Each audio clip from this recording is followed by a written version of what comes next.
Mesdames et messieurs, je vous dis bonjour. Bonjour mesdames et messieurs. Nous sommes aujourd'hui le mardi 1er avril 2025 et il est pratiquement 15h27 au moment où je prends cette prise de parole. Je répète que nous sommes aujourd'hui le mardi 1er avril 2025 et il est 15h27. Mesdames et messieurs, bonjour. Mesdames et messieurs, vous savez qu'à un moment donné, je vous avais dit que j'étais en train de réfléchir à deux choses. Soit j'allais continuer le mouvement tout en m'appuyant sur la SDT, SAP du terroir, l'idéologie matsouanisme, ou carrément j'allais lancer un mouvement. Ma réflexion, elle était là. En fin de compte, après mes réflexions, je me suis décidé, aujourd'hui le 1er avril, c'est pas un poisson d'avril. Je me suis décidé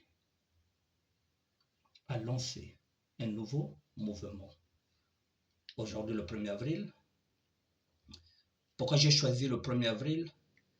C'est tout simplement la date où j'ai eu 3 sacrements. Le 1er avril 2018, j'ai été baptisé, j'ai pris la première communion et puis j'ai pris la confirmation. Donc pour moi, cette date, le 1er avril, est symbolique. Voilà, mesdames et messieurs, ce n'est pas un poisson d'avril. Le 1er avril 2025, la création d'un nouveau mouvement intitulé la SDT, SAP du terroir, l'idéologie matsouaniste. Donc, ce n'est pas un poisson d'avril. Mesdames et messieurs, pourquoi je me suis décidé à créer un mouvement? Un nouveau mouvement. Je vous ai déjà dit que l'histoire ne fait pas les hommes, ce sont les hommes qui font l'histoire. Et un homme doit savoir se renouveler. Alors, je vais y aller vers une nouvelle aventure.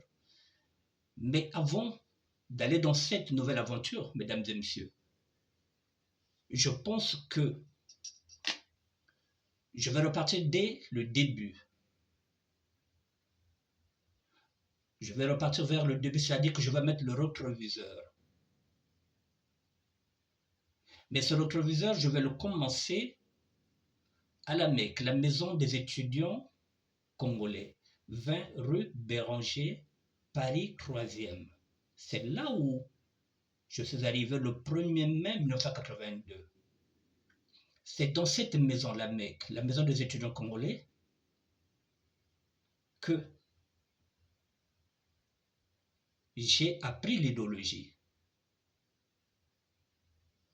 et la philosophie de la SAP. Avant maintenant de créer un nouveau mouvement, je veux m'appuyer sur ce que j'ai trouvé dans cette maison-là, la maison des étudiants congolais, parce que tout va de là.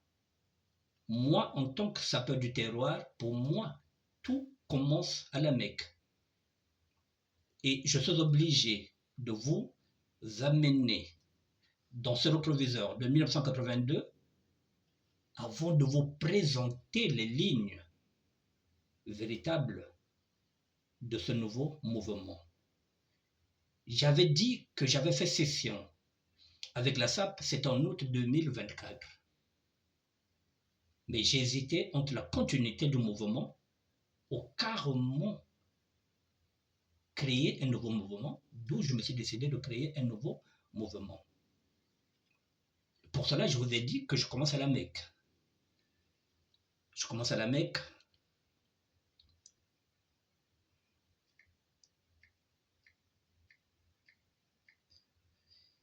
Et je profiterai de ce mouvement-là, mesdames et messieurs.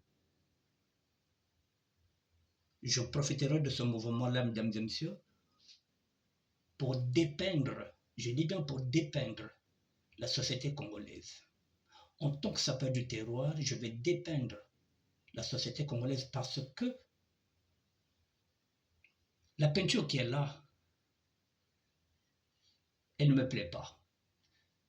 Lorsque vous voyez une peinture sur des murs, il faut dépeindre pour voir si réellement il n'y a pas de fissures sur les murs. Si on a seulement mis la peinture. Parfois, lorsqu'on met la peinture, on nous cache que dans cette maison, il y a des moisissures, il y a des fourmis. Donc, je vais dépeindre la société congolaise. La Mecque, ceux qui étaient à la Mecque, ceux qui venaient à la Mecque, ceux qui ne sont plus de ce monde, c'est tout ça que je vais vous montrer dans la salle du terroir avant de commencer. À partir de maintenant, la révolution reprend son élan et nous ne pourrons plus laisser les armes que lorsque la victoire de la révolution congolaise sera totale. Fin de citation de Marie Ngouabi.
Mesdames et messieurs, la Mecque, la maison des étudiants congolais, 20 rue Béranger, Paris 3e.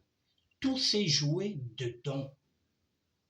Toute cette société qui est la nôtre aujourd'hui, la société congolaise que je vais dépeindre, effectivement, tout est à l'intérieur. La société que nous vivons aujourd'hui, mesdames et messieurs, notre philosophie, notre idéologie,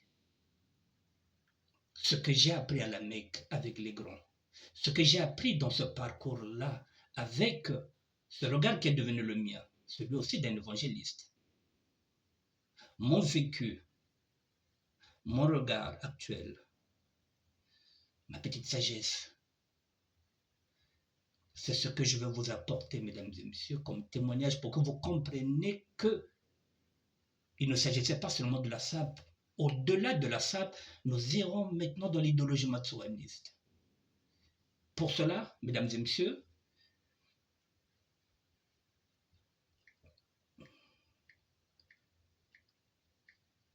pour ne pas avoir la prétention de quoi que ce soit, j'ai pris une référence. Parce que vous savez, au Congo-Brazzaville, mesdames et messieurs, nous n'avons plus de modèle de réussite politique ou sociale auquel les jeunes peuvent s'identifier. Je vous l'ai déjà dit, il n'y a pas de modèle de réussite sociale ou politique au niveau du Congo-Brazzaville, que ce soit les femmes, que ce soit les hommes, ou les jeunes garçons ou les jeunes femmes ne peuvent pas s'identifier. Pour ma part, pour bien conduire la salle du terroir, l'idéologie matsouanisme, je veux m'appuyer sur un modèle.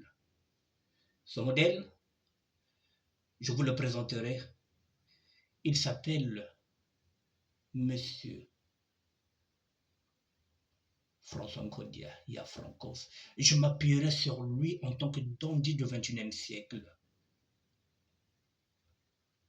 Parce que j'ai des éléments, j'ai des documents qui vont me permettre de le prendre comme modèle. Je ne prends qu'un seul modèle. Je veux m'appuyer sur Ya Francos, avec la permission bien sûr de Grace Nkodia, son fils, que j'ai demandé l'autorisation de m'appuyer sur son père comme modèle. J'ai la permission de Grace Nkodia. Et comme j'ai beaucoup de documents de Ya Francos, ses analyses, ma réflexion feront un tout pour que j'avance. Mesdames et messieurs, c'est pourquoi je vous ai dit que je ne fais pas la continuité du mouvement, mais je prends un modèle, une référence, pas n'importe, comme référence. Il y a Francos Nkodia. Je vais m'appuyer sur lui. Voici la Mecque, mesdames et messieurs, la maison des étudiants congolais. La Mecque, la maison des étudiants congolais.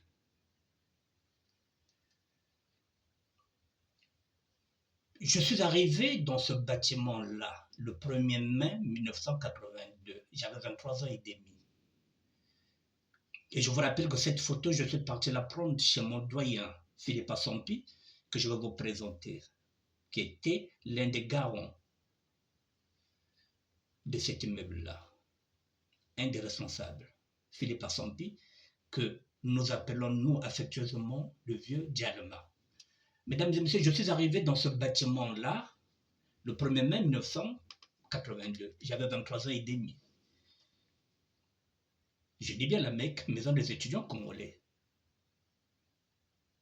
Quitte à me répéter, mais comme je suis maintenant en train de me lancer un nouveau mouvement, je suis obligé de repartir vers le début, quitte à faire une tautologie.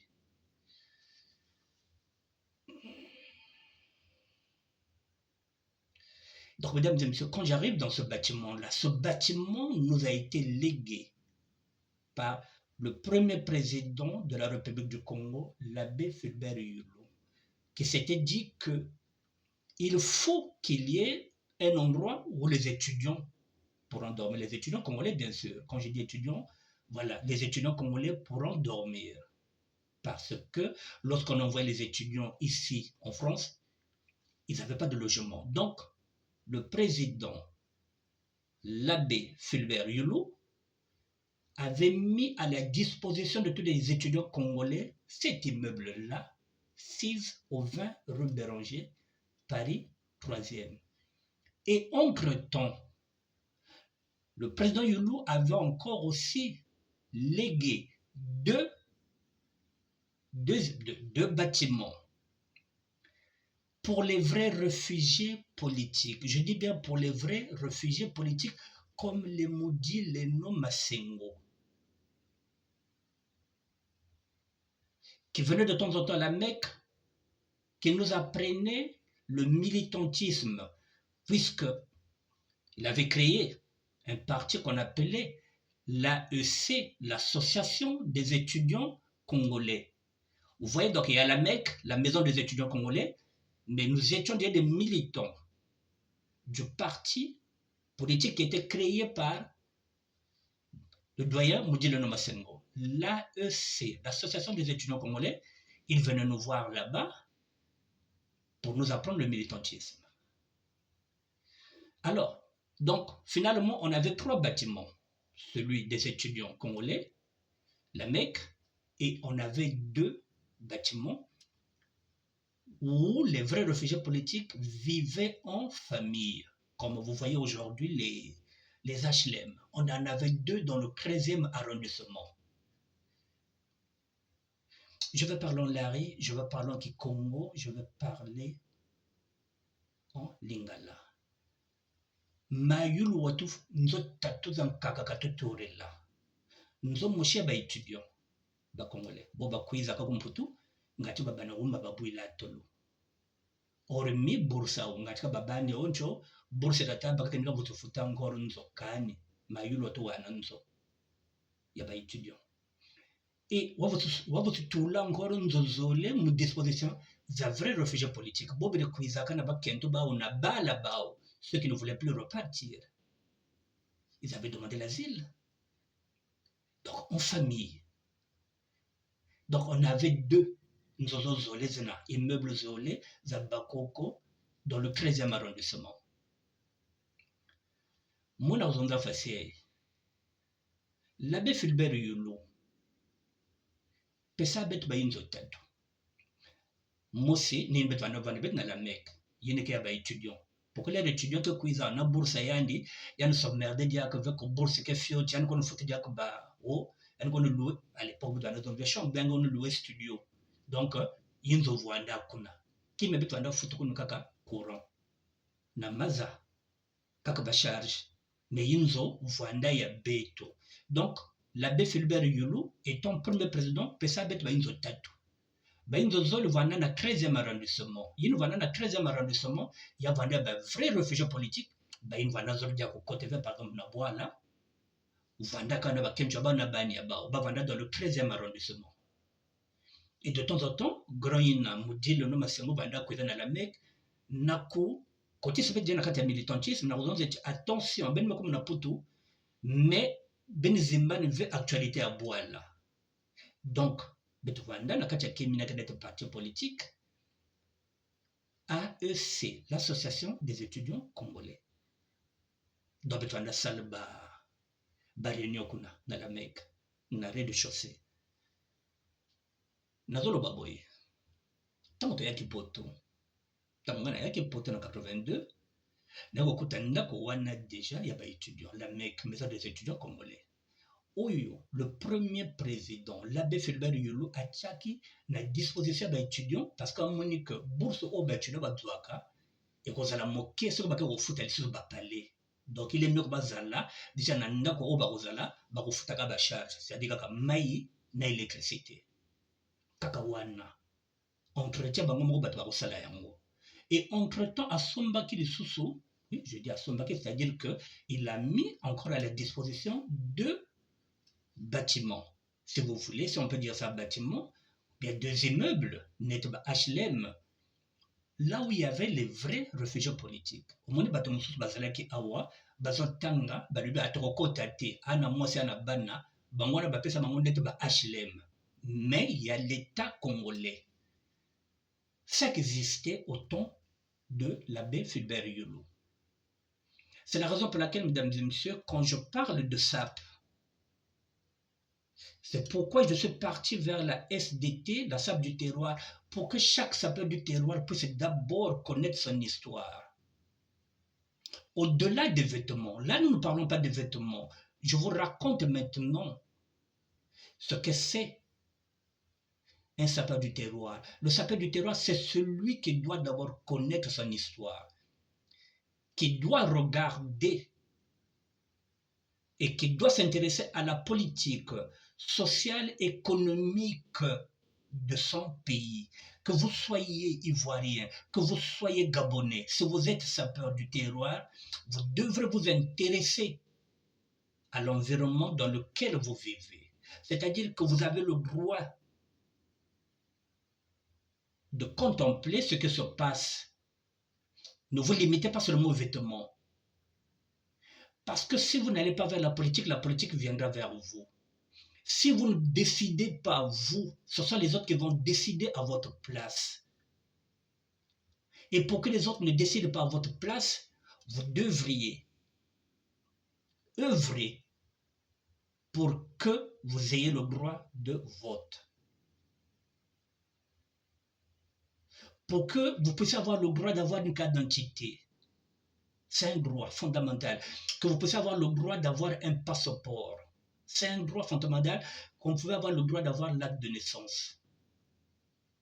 Et vous avez le droit aussi de vous présenter aux élections, peu importe lesquelles, que ce soit présidentielle, que ce soit municipale, que ce soit législative, vous avez le droit parce que vous êtes un citoyen. Avant d'être sapeur du terroir, vous êtes avant tout un citoyen. Le sapeur du terroir doit jeter son regard sur la politique sociale et sur la politique de son pays pour voir si tout va bien. Il a la liberté de dire ce qu'il pense. Il doit être libre pour être libre. C'est ça, le sapeur du terroir. Là, on ne parle pas de vêtements. On ne parle pas de la règle des trois. On ne parle pas des couleurs vives. On ne parle pas, je ne sais pas quoi, des enseignements. Non.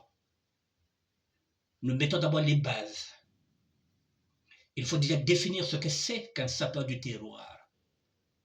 Je ne parle pas de l'intelligence parce que nos parents qui nous ont éduqués, qui nous ont élevés, n'avaient pas de bagage intellectuel. Mais ils nous ont éduqués par leur sagesse. Et dans cette sagesse, effectivement, il y a l'intelligence. Parce que tout ce qu'ils nous disaient, ils n'avaient pas besoin de la Bible, puisque nous parlons l'ari. Ils nous parlaient dans nos langues. Bien avant que la Bible vienne, qu'elle soit traduite en français, mais nos parents avaient déjà ces valeurs-là qu'ils étaient en train de nous transmettre. Donc il y avait l'intelligence, il y avait la sagesse. Donc là, le sapeur du terroir, ça ne signifie pas qu'il faudra avoir un bac plus 8, non. C'est d'avoir une certaine réflexion, de regarder. C'est ce que j'ai dit, nos parents observaient. Ils ne parlaient pas français, ils n'avaient pas de diplôme, mais ils avaient de la sagesse. Celle qu'on a donnée à Salomon. Il nous faut de la sagesse. Je ne parle pas de l'intelligence, je ne parle pas des diplômes. D'être à l'écoute. Lorsqu'on ne comprend pas, on demande. Le sapeur du terroir doit être intègre. Il doit être intègre pour éviter qu'il soit corrompu.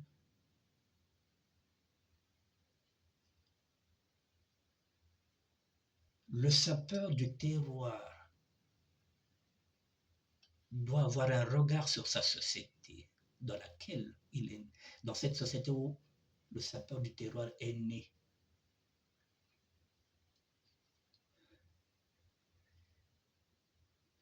Il faut qu'il sache d'où il vient. Il faut qu'il regarde l'actualité politique et sociale de chez lui. Ce n'est pas seulement aller, par exemple au Congo-Brazzaville, pavaner et ne pas avoir un regard sur la société. Et quand on revient, on dit non, Congo bien dina. Ah non, Bob Taba. Non, ce regard-là, le sapeur du terroir doit regarder. Est-ce que taxi, zaneke prix, est-ce qu'il y a du carburant? Est-ce qu'il y a des botezena? Est-ce que batata na mama jabata jabobote? Qu'est-ce qui manque? C'est ce qui te permettra, toi, en tant que sapeur du terroir, lorsque tu vas constater tout ça, lorsque tu vas analyser, tu sauras que, ah non, mais non, il faut un bus, il faut un taxi. C'est là où tu vas commencer à te dire, non, il faudrait que je m'investisse dans l'économie informelle, parce qu'il manque ceci, parce que j'ai remarqué qu'il manque ceci. Mais si tu n'as pas ce regard-là, tu vas seulement pour aller passer tes vacances, tu vas seulement pour aller faire l'ambiance, en ce net moment-là, tu n'es pas sapeur du terroir parce que tu ne peux pas t'investir dans ton pays natal, parce que tu n'as pas ce regard-là, tu penses que tout va bien, alors que rien ne va. Donc, tu ne peux même pas investir dans une économie informelle, parce que tu ne vois rien.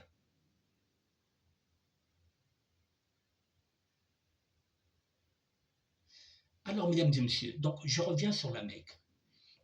Donc, ce que je viens de dire, que nous avons 3 bâtiments, nous avons 3 immeubles. Alors, lorsque je rentre à l'intérieur, si je vous dis ça, c'est parce que tout va se jouer là. Je répète, nous sommes des aventuriers, mais nous sommes aussi Congolais. Et ce bâtiment-là, bien sûr qu'il n'appartient pas, mais ceux qui sont privilégiés, ce sont les étudiants, ceux que l'État congolais a envoyés, qui ont des bourses. C'est vrai. Mais sauf qu'il y a d'autres étudiants qui ont fini les études, mais qui ne veulent pas rentrer, par exemple comme au Brazzaville. Peut-être que l'étudiant a rencontré une femme, il est tombé amoureux d'une femme blanche, et il va faire sa vie avec cette femme-là. Donc il va quitter la Mecque. Il va aller s'installer avec sa copine blanche. Alors la chambre, elle est vide. Qu'est-ce qu'il fait en ce net moment-là, l'étudiant? Il va m'appeler moi qui suis son petit frère aventurier. Je vous donne un exemple pour que vous compreniez comment ça se passe. L'étudiant est maintenant en couple avec une blanche. Donc il est en train de s'intégrer dans cette société-là. Il va commencer maintenant à fonder sa famille. Mais par contre, il y a une chambre. Il va m'appeler, moi, son petit frère qui soit aventurier. Il me dit, petit, si tu viens en France, avant je t'avais dit que je ne pouvais pas te recevoir, mais maintenant là, moi je suis maintenant en couple avec une femme blanche. J'ai maintenant même un enfant métis. La chambre à la Mecque est vide. Fais ce que tu peux. Si tu veux que je t'envoie un certificat d'hébergement, je t'envoie un certificat d'hébergement sur mon adresse, là où je suis avec ma femme, pour que ça te permette de te faire délivrer ton passeport. Je t'envoie l'argent pour le ticket, et tu viens en France, comme ça on sera deux. Voilà, mesdames et messieurs, nous, qu'on appelle, ou bien qu'on appelait les aventuriers, voilà comment nous nous sommes retrouvés à la Mecque, 20 rue Béranger, Paris 3e. Je ne parle pas de mon cas, je vous dis comment ça se passait, où l'étudiant donnait la chambre à son petit frère. L'aventurier a aussi des amis. Comme il ne pouvait pas appeler sa copine puisque ce n'était pas un foyer mixte, c'était un foyer, voilà, spécialement pour les hommes. Donc il n'y avait pas de femmes dedans. Même si on avait fait exception, il y en avait deux, une blanche et une congolaise. Là, je reviendrai sur ces deux femmes après. Bon, voilà, donc, l'aventurier se retrouve maintenant avec une chambre. L'aventurier a un ami. Contrairement à la génération d'aujourd'hui, nous étions très, très, très, très, très amis. C'est-à-dire qu'un ami, pour nous, c'était un frère avec lequel on avait fait les 100 coups, ou bien les 400 coups, avec lequel on avait ramé, on avait galéré. Donc, dès qu'on venait en France, parfois la première personne avec laquelle on pouvait discuter, faire des projets, faire tout, c'était l'ami d'enfance. Donc, il y a des Parisiens, mesdames et messieurs, dès leur premier retour, avaient ramené leurs amis. Contrairement à la génération d'aujourd'hui, où je ne pense pas qu'un Parisien d'aujourd'hui peut payer le billet pour ramener un ami. Non, il va ramener une femme ou il va ramener sa sœur, mais pas un ami. Or que nous, à l'époque, on ramenait les amis parce que les amis, c'était nos frères. C'était notre époque. Aujourd'hui, non. Je ne vois pas un Parisien qui va payer le billet pour ramener un ami. Mais à l'époque, chez nous, les Parisiens ramenaient d'abord les amis. Avant de ramener peut-être une petite soeur ou de ramener peut-être son propre petit frère, il ramenait d'abord son meilleur ami qu'il considérait comme un frère. Voilà, donc l'aventurier a une chambre, il va faire appel à un ami. L'ami aussi va faire appel à un ami. Voilà comment, mesdames et messieurs, comment nous avons squatté la Mecque. La maison des étudiants congolais était devenue maintenant la maison des aventuriers. Dont moi, qui suis aventurier, qui n'avais pas de frère ici, dans ma famille, qui pouvait me payer le billet, j'étais obligé de passer par l'Angola. Et de l'Angola où j'ai travaillé pendant un an, j'ai travaillé dans une plateforme pétrolière pendant un an. J'avais un passeport marin, ce qu'on appelle le fascule. Donc je pouvais voyager en tant que marin, puisque j'avais mon fascule. Et je suis revenu à Brazzaville, je me suis dit, bon, je vais quand même faire un passeport. Donc, j'aurai à la fois le passeport marin et en même temps, ce qu'on appelle le fascule, et en même temps, le passeport congolais. Donc, j'avais maintenant deux passeports. Parce que je me suis dit, bon, si je veux travailler en France en tant que marin, il faudrait que je prouve que j'ai déjà travaillé dedans. Donc c'est avec mon fascule. Donc je suis venu en France avec 2 passeports, le fascule marin et en même temps le passeport congolais. Donc lorsque je viens en France, moi le 1er mai 1982, je ne connais personne. Je vais me diriger au 20 rue Béranger pour voir si quelqu'un, un Congolais, si je connais un Congolais qui peut me prendre et puis bon, m'amener dans la chambre. Alors lorsque j'arrive le 1er février, mesdames et messieurs, le 1er mai 1982, je découvre la fête de travail, je découvre la fleur qu'on appelle le muguet. Puis c'est le 1er mai. Alors au Congo-Brazzaville, je ne connaissais que la fleur rose. Je découvre le muguet. Jusqu'à présent, lorsque je vois la fleur muguet le 1er mai, je me dis, tiens, c'est la première fleur que j'ai découverte ici, en France. Voilà. J'arrive à la Mecque, je ne connais personne. Dans ma poche, j'ai 45 euros, c'est-à-dire 30 000 francs CFA. C'est tout ce que mon grand frère Robens avait pu me donner. C'est lui qui avait sorti mon passeport. Robens, c'est mon frère aîné, du côté de ma mère. Voilà, parce que du côté de ma mère, il y a mon frère aîné, Robens. Le second, celui que j'ai suivi, c'est Joachim. Joachim est décédé. Donc moi, je suis le 3e du côté de ma mère. Donc il y a Robens, il y avait Joachim,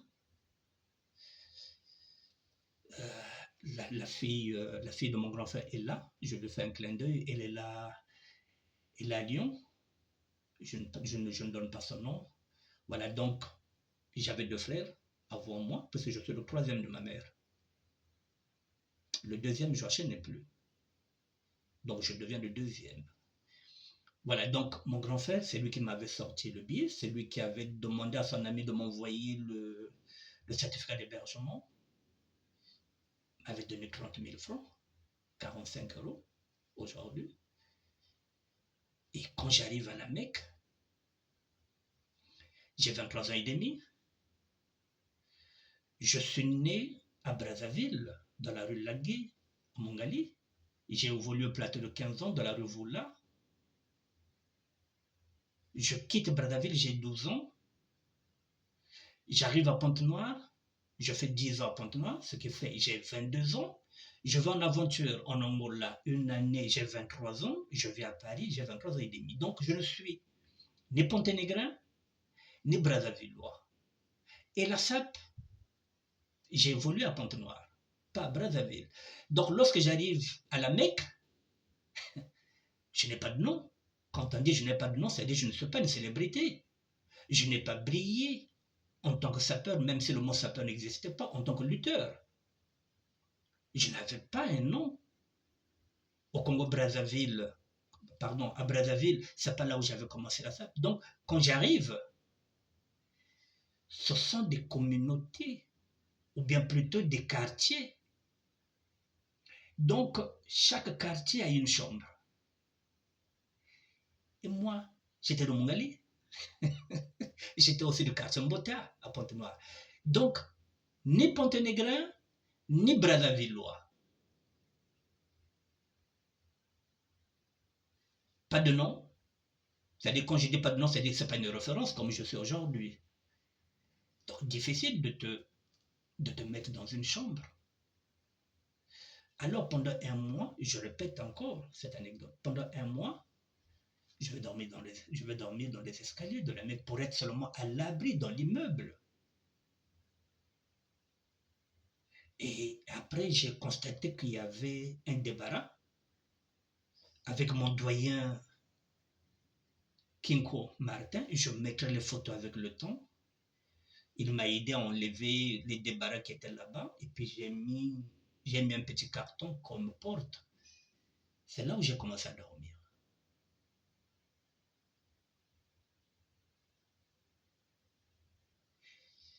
C'est là où j'ai commencé à dormir pendant un mois.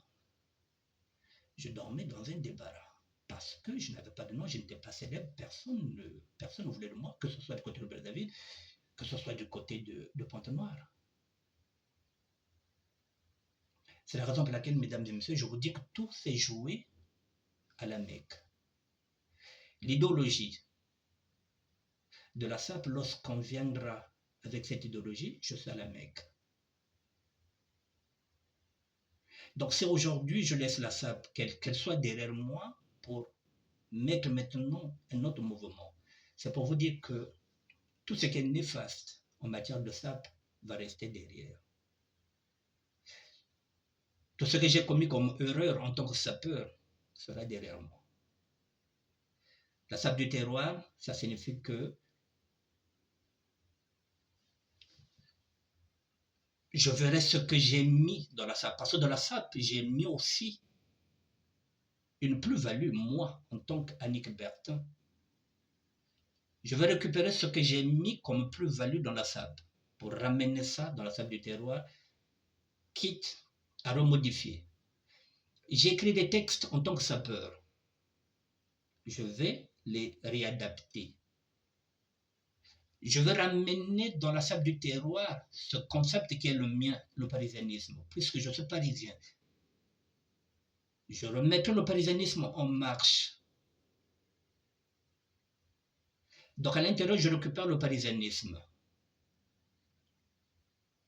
Je disais que j'étais un crack gothique. Le crack, c'était le sapeur. Maintenant là, le crack devient un crack steam. Donc je vous expliquerai maintenant ce que c'est un crack steam, l'art d'être crack. Donc nous allons aller maintenant dans la SAP du terroir. Les grands ont commencé en tant que crâneurs. Les crâneurs, ce sont ceux qui avaient de la matière dans leur tête, l'intelligence. Nous sommes venus en tant que crack, des vengeurs, des aventuriers. Maintenant, nous allons aller vers le crack steam, l'art d'être crack. Pour l'instant, ce sont des mots. Et après, je vais passer maintenant en acte. Voilà, donc je récupère le parisianisme. Nous allons dans le crack steam. Et je vais tout détailler. Mais mesdames et messieurs, le sapeur du terroir doit avoir un œil sur la société dans laquelle il vit, dans laquelle il est né. Parce qu'il a sa famille là-bas. Il doit peser de tout son poids pour que chez lui, ça se passe bien. Pour que sa famille soit à l'abri de tout. Pour qu'il ne soit pas beaucoup sollicité financièrement. Il faut qu'il se batte pour que chez lui, que ça se passe bien. Pour qu'il puisse se concentrer uniquement pour sa famille qu'il est en train de construire ici. Parce que s'il prend les deux familles, il ne s'en sort pas. Alors il doit se battre pour que chez lui, ça se passe bien, pour qu'il puisse vivre en paix ici avec sa petite famille. Pour qu'à chaque fois qu'on ne l'appelle pas, envoie un mandat, envoie un mandat, envoie un mandat. Il doit s'intéresser à la vie politique et sociale de son pays, où que vous soyez. Mesdames et messieurs, pour un premier rendez-vous, je m'arrête là. Je vais vous mettre la vidéo que j'ai concoctée avec, on va essayer de voir des photos, avec les gens qui étaient à la Mecque, d'autres qui venaient, qui ne restaient pas là-bas, qui ne vivaient pas là-bas.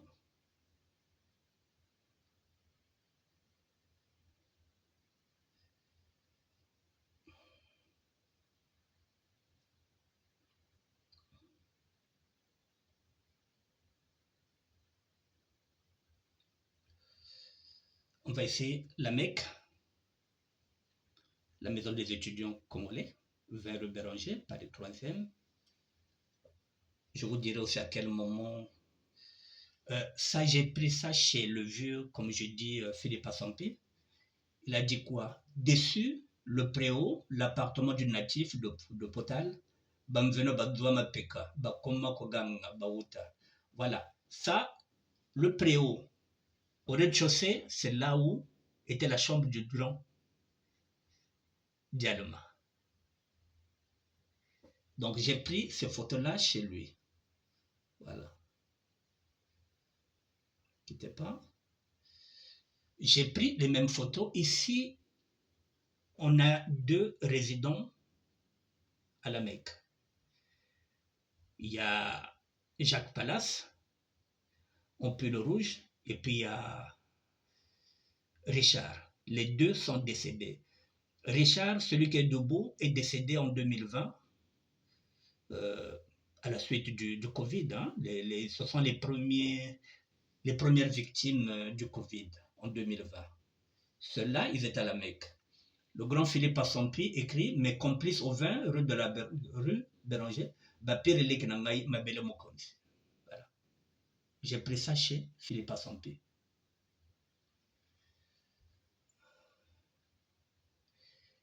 Beige Mazuka Mambongo, le doyen Timpepe. Lorsque je suis arrivé à la Mecque, lui ne vivait pas à la Mecque. Il était déjà parti.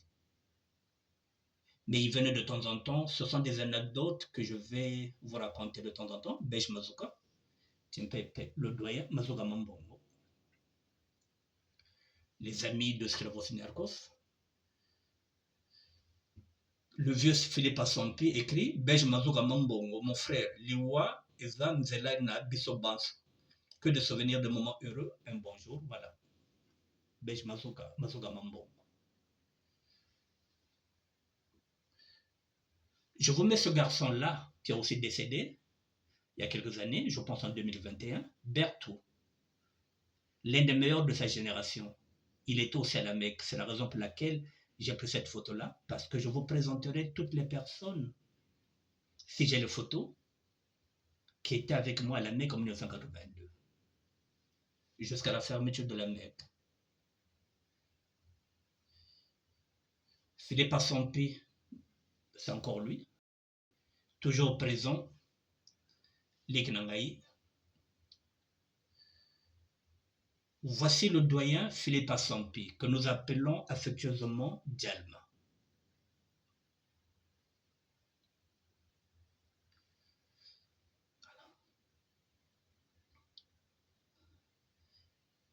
Là, il fait la présentation de son blog. Sur son blog, le blog BVAM, Congo Brazzaville, il dit quoi?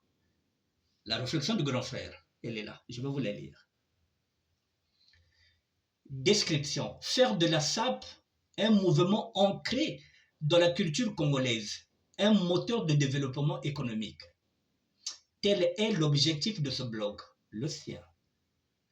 Une aubaine pour la jeunesse congolaise, laquelle est pénalisée par un désœuvrement engendré par le chômage endémique.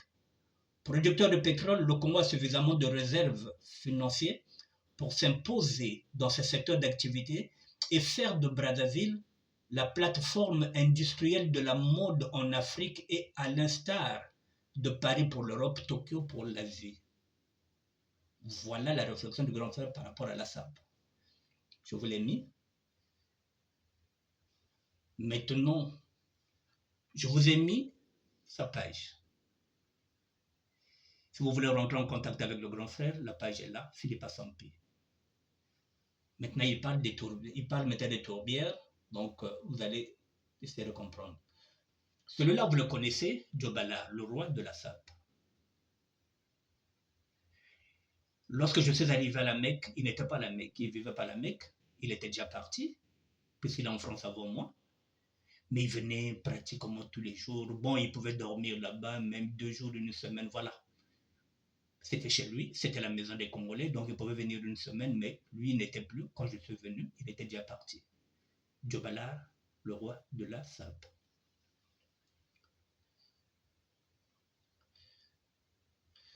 Vous avez Mukasson, le roi Bateke, qui a lancé aussi un courant vestimentaire, la sapécratie, c'est-à-dire SAP et démocratie. Il est aussi à la Mecque avec moi. Ce sont ceux qui ont lancé ce mouvement-là avec les Djobalars, ce mouvement que nous sommes en train de voir aujourd'hui, ce que j'appelle courant vestimentaire. Voilà. Lui, il fait partie de ceux qui ont lancé ce courant vestimentaire avec Djobalar. Le voilà, le roi Bateke Mukasson. Michael de Jérusalem, l'un des cofondateurs de ce mouvement-là.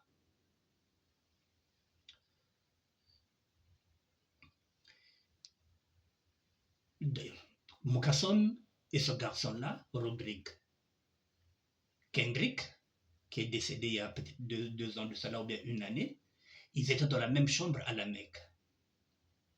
Voilà, un garçon de Pointe-Noire, très cool, très gentil. Je le mets parce qu'il fait partie de l'histoire de la Mecque. Donc, c'était dans la même chambre avec Mukasson. C'était presque deux frères. Du même quartier, le quartier Rex à Pointe-Noire. Ils étaient dans la même chambre aussi, ici, à la Mecque. Mukasson et son frère, Kendrick. Voici Kendrick, qui était très élégant, très beau, très stylé. Voilà. Antoine Louis Rodriguez Kendrick, qui est décédé il y a une année. Originaire de Pointe-Noire, du quartier Rex. J'ai vu celui-là aussi, Debs Debaba, Mabele Mokonzi. J'ai pris la photo chez le doyen. L'un des meilleurs de sa génération. Il fait partie de ceux qui ont marqué l'histoire du parisianisme, puisque nous parlerons du parisianisme, vous le retrouverez encore dans le parisianisme, puisqu'il fait partie de ceux qui ont bougé le parisianisme.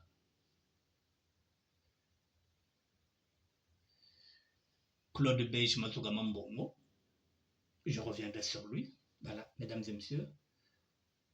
Voilà, il y a Niarchos Adrien Mombele, le pape de la religion Kitendi, qui venait aussi à la Mecque, pratiquement tous les jours pour venir voir ses frères, accompagné de Kokowaya et de Modogo Gianfranco Ferré, le papa de Roby, le pionnier. Voilà, mesdames et messieurs, j'ai fait le tour pour aujourd'hui, c'est bon. Je reviendrai peut-être dans la semaine, le temps de vous laisser digérer cette vidéo. Si vous avez des questions, n'hésitez pas. La sable du terroir, si vous avez des propositions, n'hésitez pas. Mais pour l'instant, je vais d'abord, comme je viens de le dire, je vais profiter pour dépeindre la société congolaise. Je vais profiter en même temps de dépeindre parce que le tableau qu'on nous envoie, c'est pas un bon tableau. Il faut dépeindre pour dire que non. Derrière la peinture, il y a des moisissures. Derrière la peinture, il y a des fourmis. Il faut dépeindre cette société-là.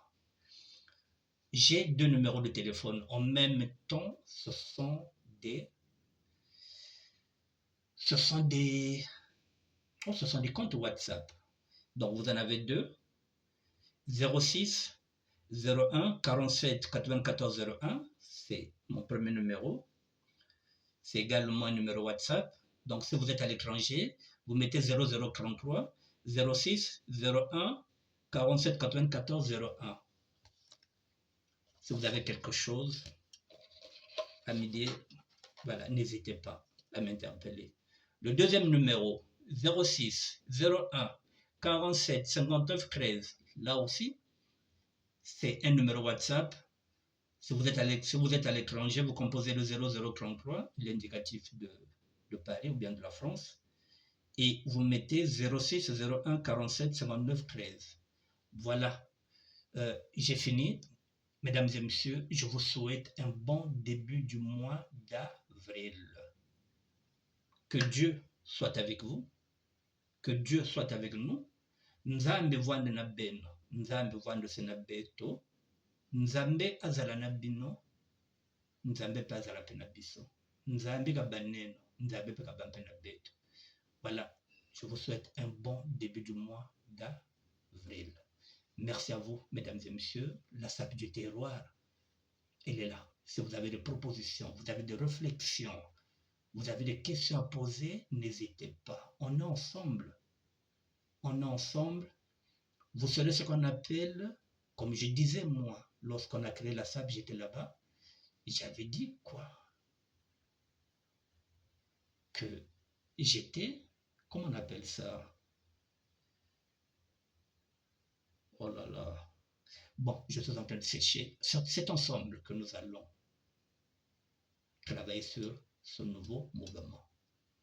Je vous dis merci. Dites quoi. Allez, à bientôt.